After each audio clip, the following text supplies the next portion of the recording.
in the British policies of annexations that we were seeing, we were looking at how the Britishers were annexing one territory after another on some pretext or the other. The next one that we have to see is the Doctrine of Lapse.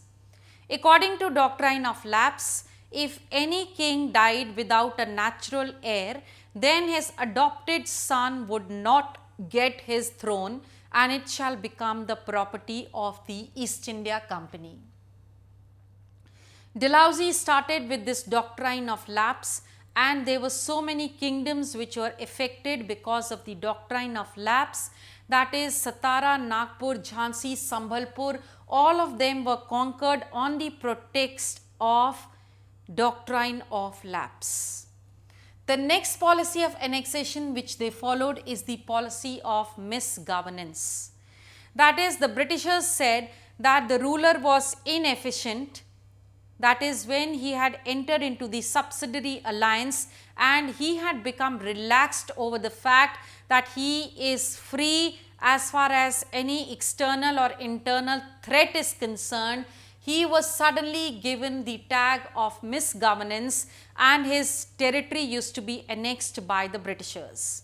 For example, Awadh was annexed in 1856 on the pretext of misgovernance, and it is at this time that the Awadh soldiers who were disbanded from the Awadh army joined the rebellion of 1857. Then we see new administration in India under Warren Hastings between the years 1773 to 1785. First of all, the entire India was divided into three big presidencies, that is administrative units from where entire India would be governed. And those three presidencies were Bengal, Madras and Bombay, and each of them was under a British governor. Beside this, there was the Governor General, the head of all these governors, and the first Governor General in India was Warren Hastings himself.